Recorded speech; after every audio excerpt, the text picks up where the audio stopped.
The air in the John Deere dealership that spring of 1972 was thick with the smell of new beginnings. It was a potent cocktail of fresh green paint, curing rubber, and the faint clean tang of diesel fuel that hadn't yet been burned. Richard Sterling, owner of Sterling Tractor and Implement, had spared no expense. He'd ordered in a truckload of hot dogs and buns, and his wife, Carol, was manning a table with tubs of potato salad and glistening bowls of coleslaw. The place was packed. Farmers from all over Providence County, their faces already showing the first hints of a spring tan, milled around the showroom floor, their boots scuffing the polished concrete. They were there to worship at the altar of progress, and Richard Sterling was their high priest. He moved through the crowd with the easy confidence of a man who knew he was selling the future. He wasn't a farmer in the traditional sense anymore. He was a businessman. His hands were clean, his fingernails immaculate. He wore a crisp, short-sleeved, button-down shirt with the John Deere logo stitched neatly above the pocket. The centerpiece of the showroom, sitting under a string of bright pennant flags, was the brand-new John Deere 4430. It was a monster, a verdant beast of steel and glass. Its tires were taller than most men, and its most revolutionary feature, the sound guard cab, sat perched atop the frame like a futuristic command module. It had a heater, an air conditioner, even a radio. It was a world away from the open station tractors most of these men had spent their lives on, exposed to the choking dust and the relentless sun. "Gentlemen," Sterling's voice boomed, silencing the low chatter. "You're not just looking at a tractor. You're looking at a new way of life. More acres per hour, less fatigue, more profit in your pocket at the end of the year. The bank is ready to play ball. The government wants you planting fence row to fence row, and this," he slapped the massive rear fender, the sound echoing like a drum beat, "is the machine that's going to get you there." The crowd murmured in agreement. They could feel it in the air. Commodity prices were ticking up. Russia was buying grain. The old ways were dying, and men who didn't adapt would die with them. It was into this charged atmosphere that Jed Stone walked. He didn't come in the front door. He came in the side entrance, through the parts department, a greasy, busted hydraulic fitting held carefully in his calloused hand. He was tall and lean, his face a roadmap of hot summers and cold winters. He wore faded denim overalls over a worn flannel shirt, the cuffs frayed from years of work. He needed a number 12 O-ring and a new fitting for his old Farmel M, the tractor his father had bought brand new in 1951. He tried to be invisible, to just get his parts and leave, but Sterling had an eye for an opportunity, or what he perceived as one. He saw Jed standing at the parts counter, and a wide, predatory smile spread across his face. "Jed Stone, just the man I wanted to see," Sterling boomed, striding over, drawing the attention of half the showroom. "Quit messing with that old red relic, and come take a look at some real horsepower." Jed turned slowly, the busted fitting still in his hand. He nodded politely. "Afternoon, Rick. Just need a part." "Parts are for keeping antiques running," Sterling said with a laugh, clapping Jed on the shoulder. The crowd chuckled along with him. "I'm selling futures. Come on." He steered Jed against his will toward the gleaming 4430. "Look at this beauty, Jed. 125 horsepower at the PTO. Quad-range transmission. That cab. You could hear a pin drop in there while you're pulling a 6-bottom plow. Think of the hours you'd save. Think of the acres you could pick up." Jed looked at the machine. He didn't see a future. He saw a bill. He saw monthly payments that stretched out for years, a chain that wrapped around your neck and got tighter every time the rain didn't fall or the prices dropped. He ran a hand over the smooth, perfect paint. It felt alien compared to the sun-baked, chipped iron of his own machines. "She's a fine-looking machine, Rick. No doubt about it, Jed said, his voice low and steady. It's more than fine-looking. It's a money-maker, Sterling pressed, his voice taking on the cadence of a preacher. I can have you in this cab by next week. We'll work out the financing, trade in that old farmel. Hell, I'll even throw in a free hat.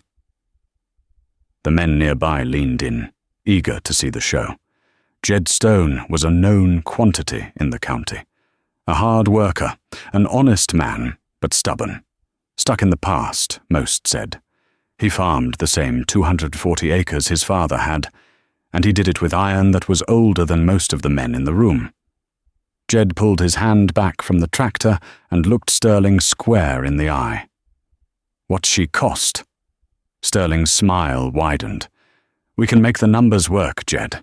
Don't you worry about the sticker price. I worry about every price, Rick. What's the number? Jed insisted. Sterling sighed, realizing the soft sell wasn't working. All right. As she sits, you're looking at about $22,000. A low whistle went through the crowd. It was a staggering sum, more than some farms were worth just a decade prior. Jed nodded slowly, doing the math in his head. He looked at the tractor, then back at Sterling. I appreciate the offer, Rick, but I'll stick with what I've got. Sterling's smile faltered. He couldn't believe it. This was supposed to be his closing act, the moment he converted the county's most notorious traditionalist. You're telling me you'd rather sweat and choke on that old M than farm in comfort and double your acreage? That's not smart business, Jed. My business is my own, Jed said, his voice still quiet, but with an edge of steel in it. And my first rule of business is this: if I can't pay cash for it, I can't afford it. The silence in the showroom was absolute. The idea of paying cash for a new tractor was so foreign, so utterly backward in the new era of credit and expansion, that it sounded like a line from a history book. Sterling stared, dumbfounded. Then he threw his head back and laughed, a loud, dismissive sound. Cash? Jed, the days of stuffing money in a mattress are over. You've got to use the bank's money to make money. It's called leverage. I call it a debt, Jed replied, his gaze unwavering. And a debt is a promise you make to a banker in the sunshine that you've got to keep in the rain. I've seen what happens when the rain comes and the banker calls his note. My father saw it. I'll pass. He turned his back on the magnificent green machine and walked back to the parts counter, leaving Richard Sterling standing there with a stunned look on his face. The farmers started talking again, their voices low. Most of them were shaking their heads, whispering about how Jed Stone was going to be left in the dust, a relic on his own small patch of dirt. A few of the older men, the ones who remembered the 30s, just stared at Jed's back with a look of quiet, troubled respect. Jed paid the $2.37 for his O-ring and fitting, the cash coming from a worn leather wallet, and walked out into the spring sunshine, the laughter from the showroom following him into the parking lot. Now, before we go too far down this road, I have to ask you all a question. Standing there in that dealership in 1972, with the promise of a boom on the horizon, who do you think was the fool?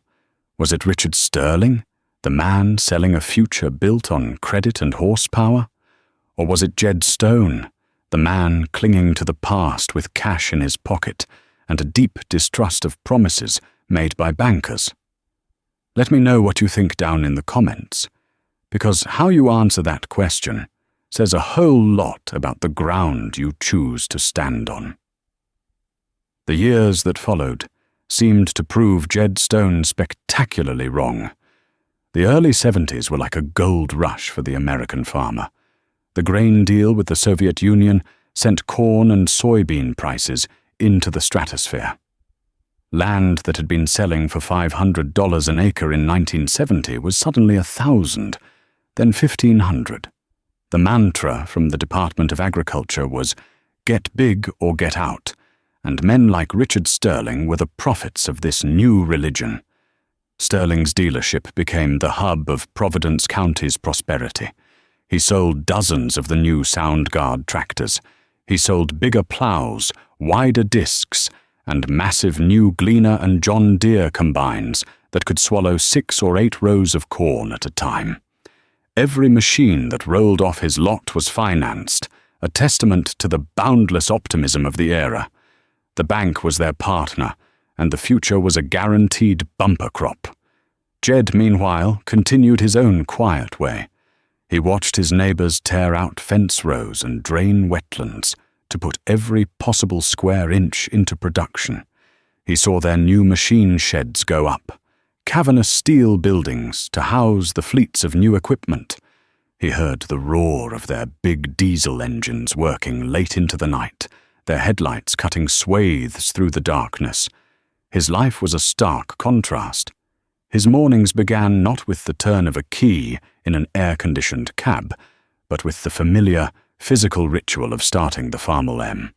On a cold spring morning, he'd have to open the petcocks on the side of the engine block, turn the crank a few times to loosen the stiff oil, then close them up. He'd pull the choke, set the throttle, and give the crank a mighty heave.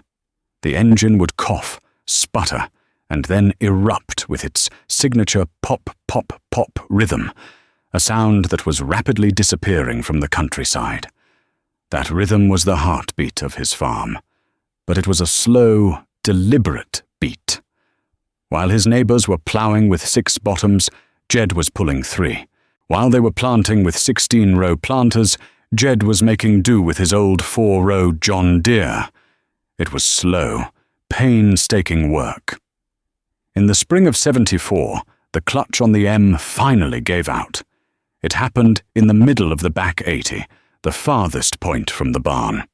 The pedal went limp, and the tractor was stuck in gear, useless. A neighbor, Tom Miller, rolled by in his new International Harvester, 1466, the turbo whining like a jet engine. He stopped on the road, the air-conditioned cab a silent bubble. He didn't even get out, just lowered the electric window.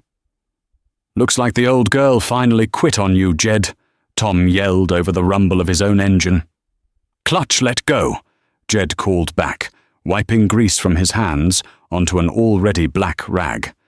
"You know, Rick Sterling's got a brand new 4230 on the lot. He'd probably make you a good deal on it," Tom offered, genuinely trying to be helpful. "You'd be done planting by tomorrow." "I'll get her fixed," Jed said with a tight smile. "Appreciate the thought, Tom."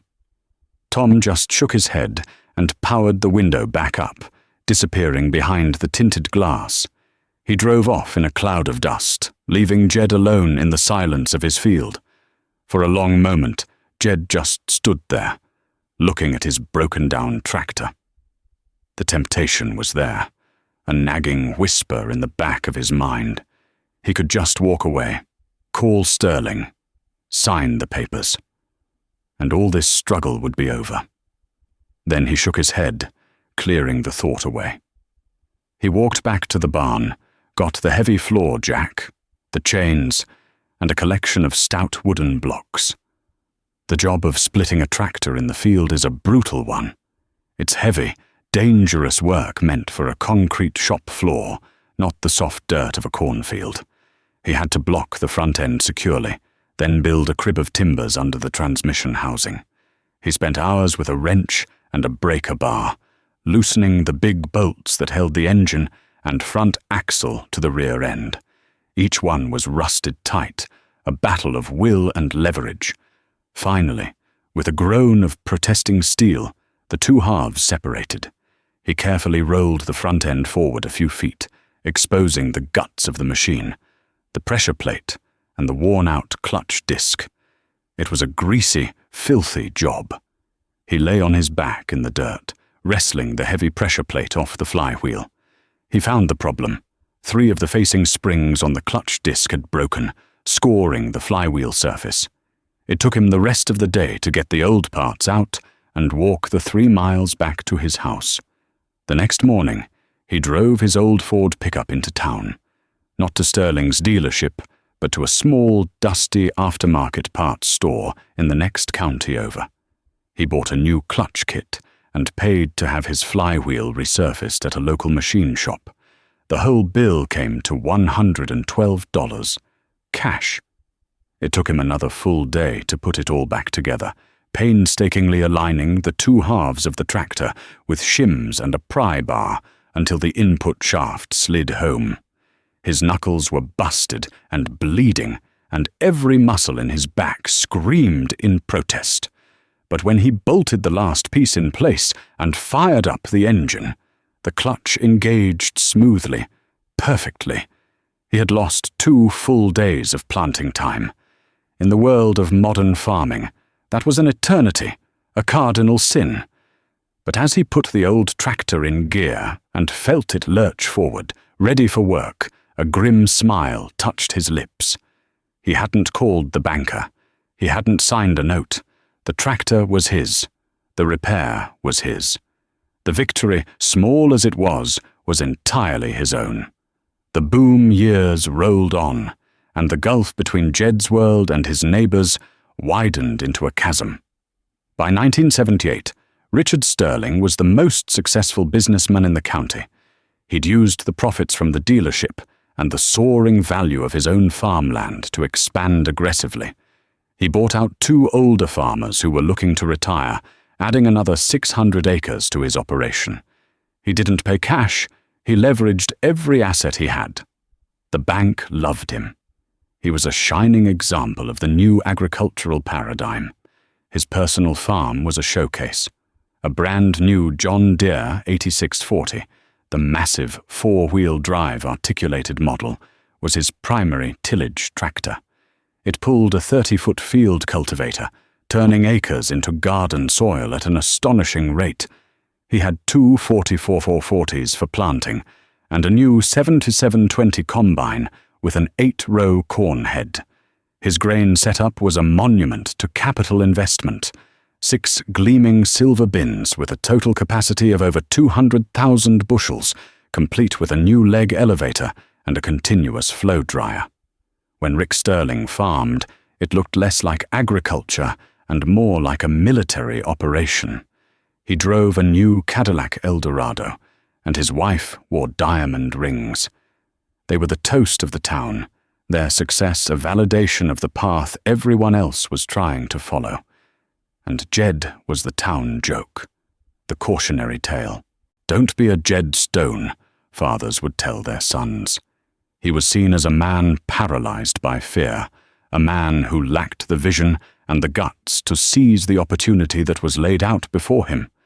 His farm looked like a museum piece next to the sprawling, efficient operations around him. His fences were still there. His buildings were old, though always neatly painted and in good repair. His biggest tractor was still the Farmall M, though he had completely rebuilt the engine one winter, fitting it with new sleeves, pistons and bearings until it ran better than it had when it was new. He was making money, good money by any historical standard. The high grain prices floated all boats, even his small, leaky one. But he didn't spend it the way his neighbors did. He didn't buy more land. He didn't buy new iron. He bought what he needed, and he paid cash. He bought a used John Deere 45 combine, a small, simple machine from the early 1960s. It took him a week to harvest the corn that Sterling's 7720 could knock down in a day. But at the end of the season, the 45 was his. He replaced the roof on his barn. He bought certified seed and the best fertilizer, investing in his yields instead of his image. He lived a simple life. He had no debt, so he had no need for massive cash flow. His profits went into his savings account at the small Providence County Savings and Loan, earning a modest but steady interest. He was an island of fiscal sanity in an ocean of credit-fueled madness, but no one saw it as sanity. They saw it as failure. At the coffee shop in the mornings, the talk was always about the latest land auction, the price of new equipment, the size of the loans men were taking out. Jed would sit quietly, nursing his coffee, a ghost from a forgotten era. One crisp autumn evening in 1979, Jed finished his chores and stood leaning against a fence post, looking out over his fields. The corn was harvested, the stubble golden in the fading light. Across the road, a massive floodlight on a pole illuminated Rick Sterling's farmstead, where his crew was still working, loading grain into a semi-truck. The hum of the big augers was a constant reminder of the scale of Sterling's ambition. Jed had his ledger book in his hand. He'd just finished his accounting for the year. The numbers were good. He had a healthy profit, all of it his. No interest payments, no principal to pay down. Just a clean, simple number. But he knew that his net worth was a fraction of what Sterling and his other neighbors claimed on paper. Their wealth was tied to the inflated price of land, an asset that was only valuable if you could sell it. He opened the local paper he'd picked up earlier. There was a small article on the 3rd page, something most farmers would have skipped right over. It was about the Federal Reserve. A new chairman, a man named Paul Volcker, had been appointed. The article talked about his commitment to fighting the runaway inflation that had plagued the decade. It mentioned his willingness to raise interest rates, to break the back of inflation, no matter the cost. Jed read the words, interest rates, and a cold knot formed in his stomach. He looked back across the road at Sterling's brightly lit empire, the massive bins, the giant machine shed, the rows of new green equipment gleaming under the lights, an empire built entirely on the promise of cheap money and high prices, an empire built on debt. And he felt a chill that had nothing to do with the cool night air. The sun had set on the 70s, and Jed Stone had a terrible feeling that a long, dark night was about to begin. The first sign of trouble came not as a thunderclap, but as a dry, rasping whisper. The spring of 1980 was deceptively mild, but by June, the sky over Providence County had turned a hard, unforgiving blue. The rain simply stopped. Day after day, a relentless sun beat down, baking the moisture from the rich black soil until it cracked and pulled away from the corn roots.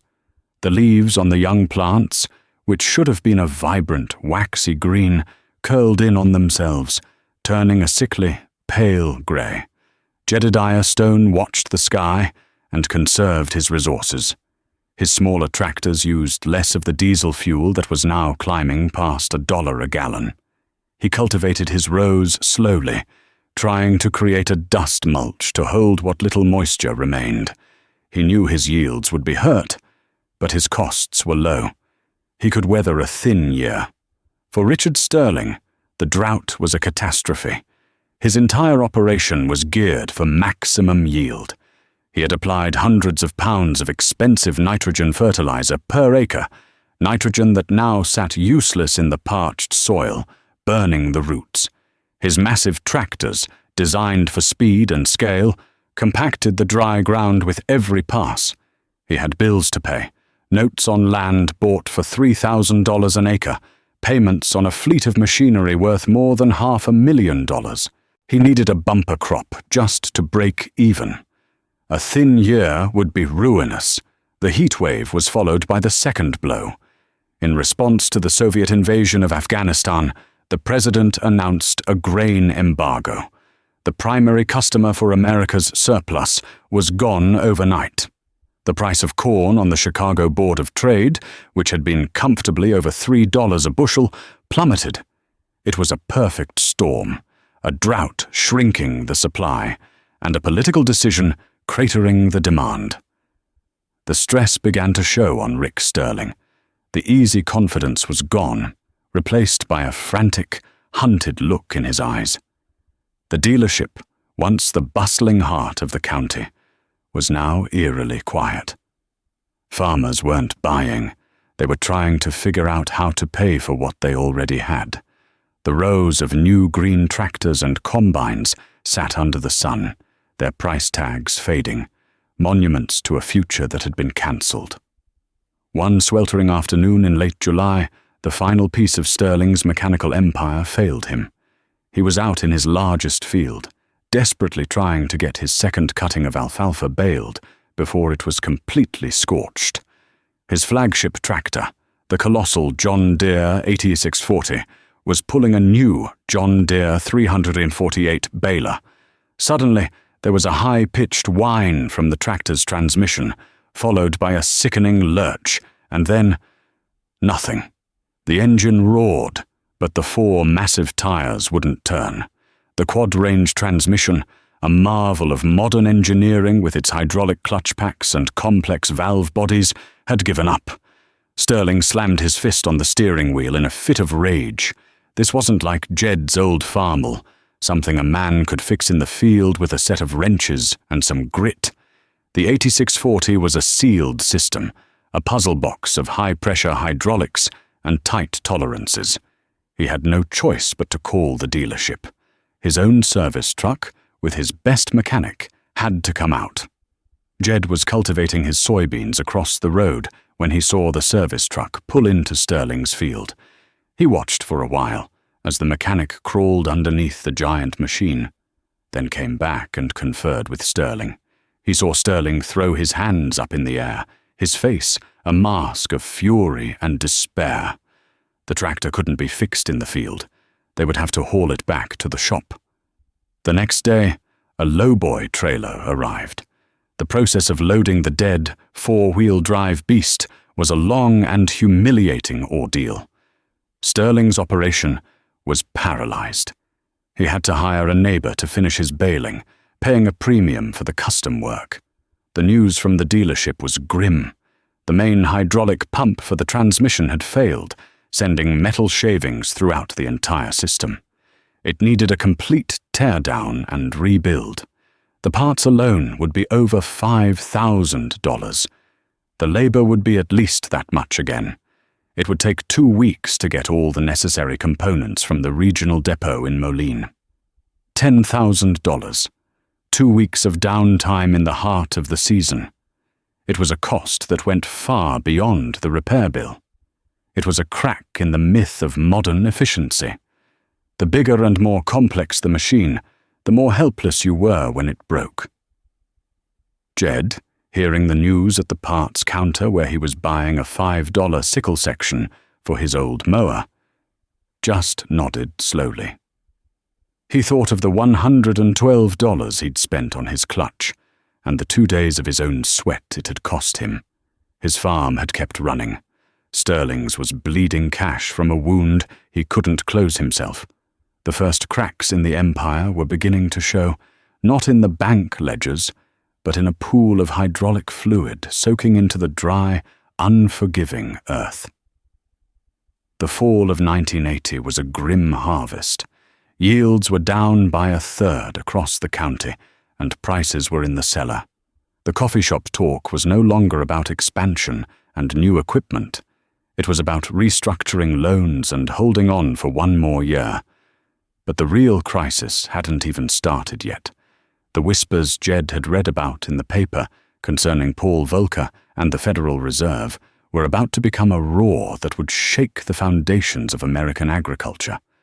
To combat inflation, the Fed raised the prime interest rate.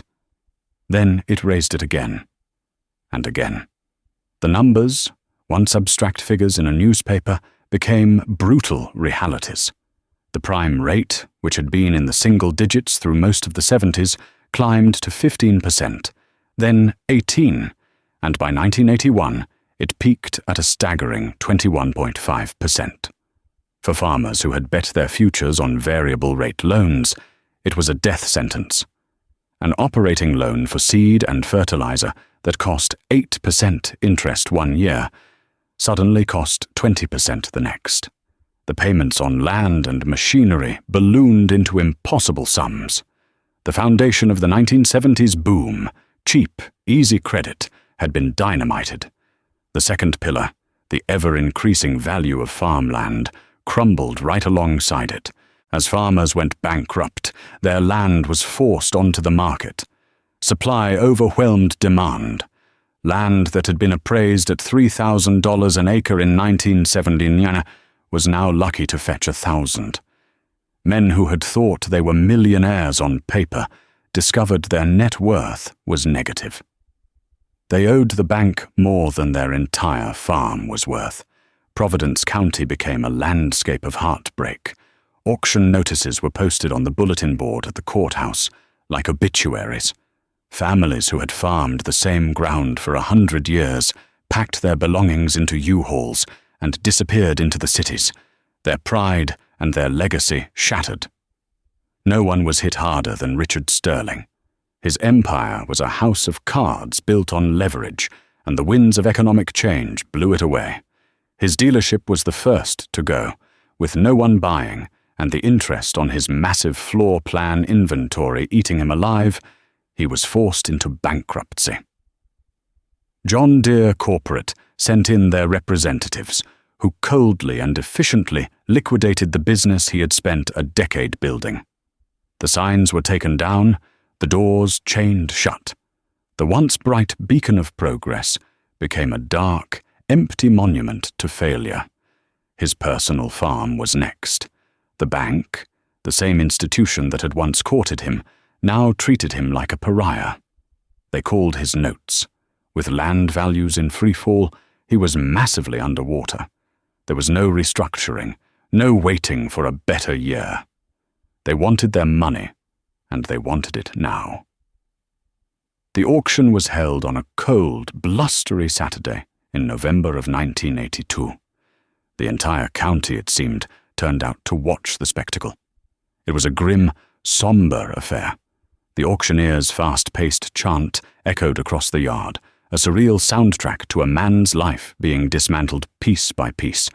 The magnificent machines, the 8640, the 4440s, the 7720 Combine, were lined up, their green paint seeming to mock the festive color of a bygone era. They sold for pennies on the dollar, their value erased by the brutal math of the new economy. Farmers, even those struggling themselves, picked over the bones, looking for bargains. The Cadillac Eldorado went for the price of a used pickup truck. Jed Stone was there. He didn't come to gloat or to bid.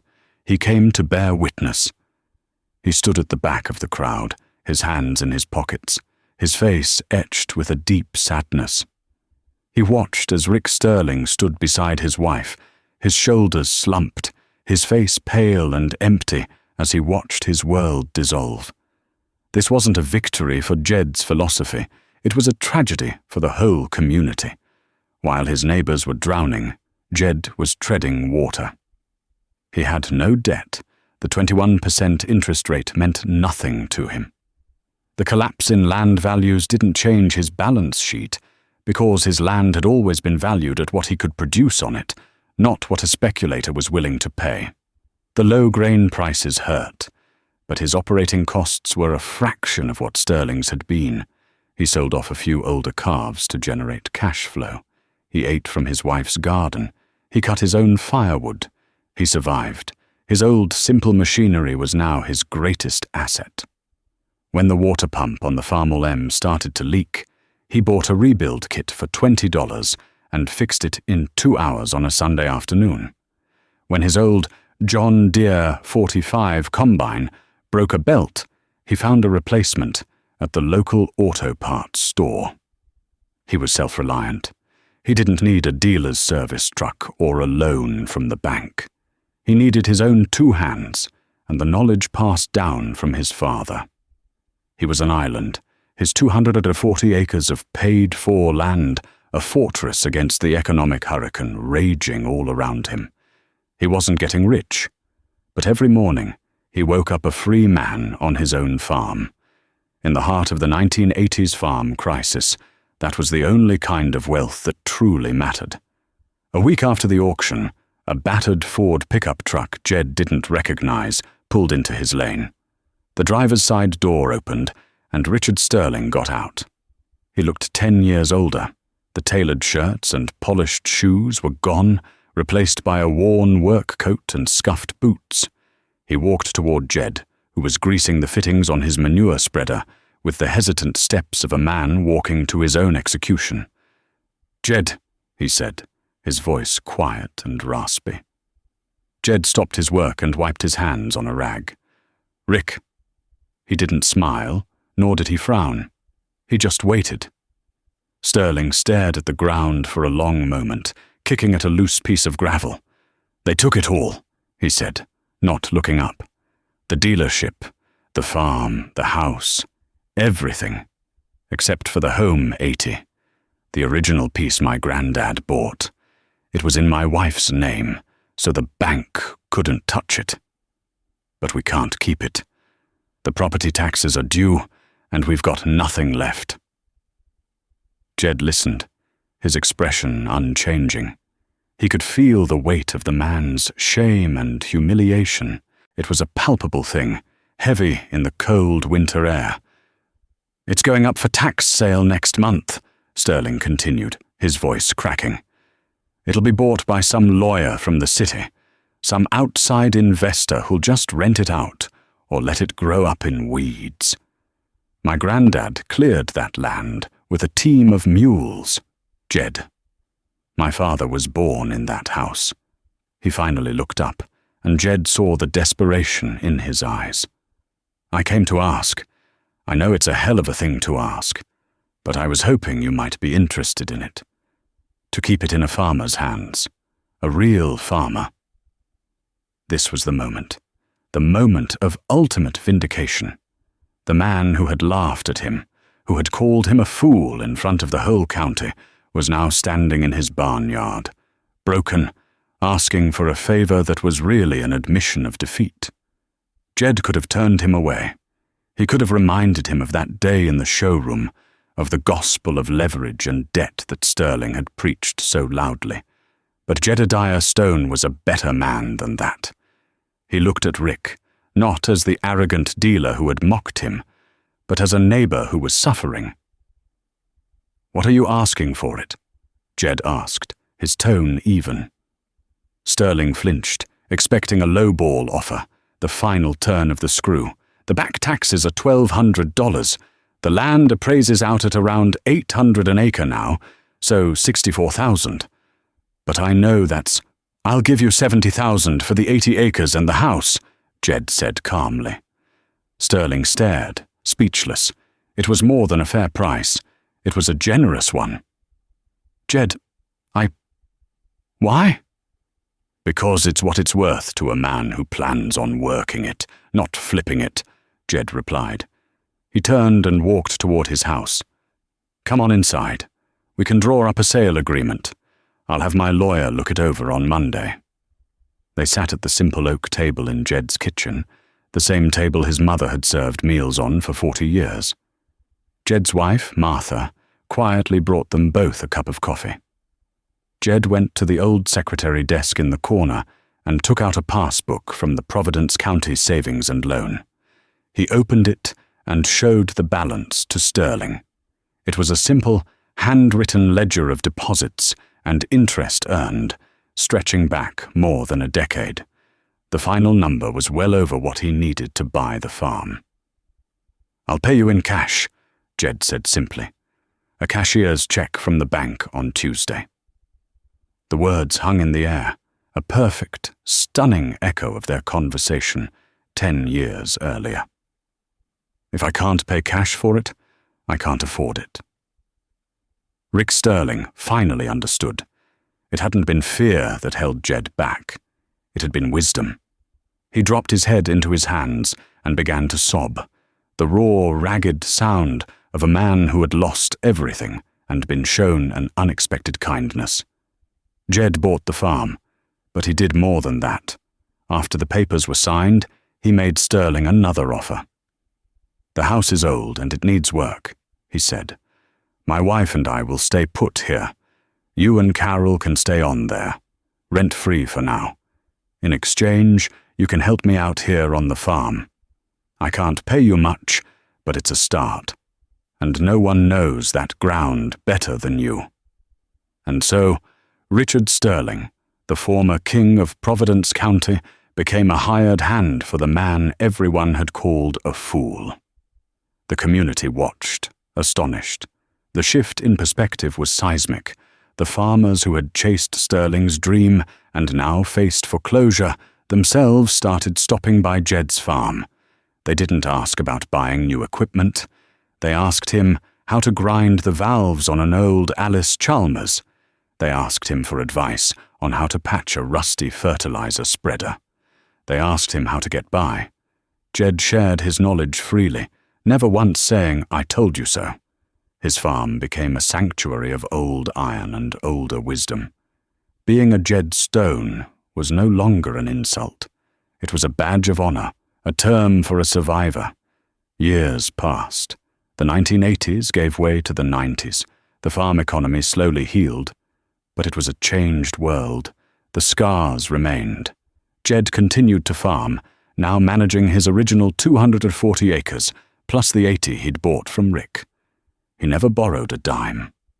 Rick Sterling found his footing again.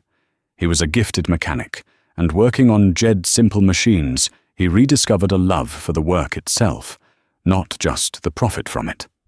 He eventually opened a small engine repair shop in town, a modest but successful business. He and Jed became friends, a quiet, respectful friendship forged in the crucible of failure and forgiveness.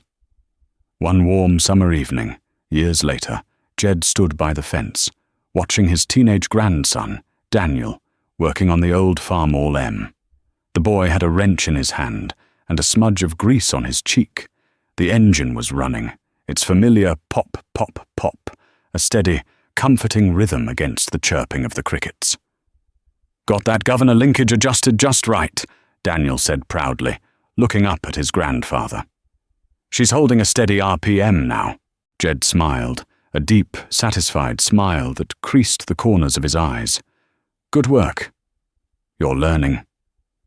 He looked out over his land, the neat rows of soybeans stretching toward the setting sun. He owned every acre, free and clear. It wasn't the biggest farm in the county, not by a long shot, but it was his. It was solvent. It was secure. "Grandpa," Daniel said, wiping his hands on a rag, "why do we keep this old thing running? We could afford a newer tractor now, one with a cab and air conditioning." Jed put a hand on his grandson's shoulder. He pointed to the tractor. "That machine," he said, his voice low and steady, "doesn't have a radio. It doesn't have air conditioning. But you know what else it doesn't have? A payment book. It taught me that the most important piece of equipment on a farm isn't a tractor or a combine. It's a paid-in-full receipt." He looked at the boy, hoping the lesson would take root. This land, this life, it's not about getting big. It's about staying power. It's about owing nothing to any man but the dirt under your feet. Don't you ever forget that. Daniel looked from the old red tractor to his grandfather's weathered face, and in the golden light of the setting sun, he began to understand. He nodded, a silent promise passing between the generations.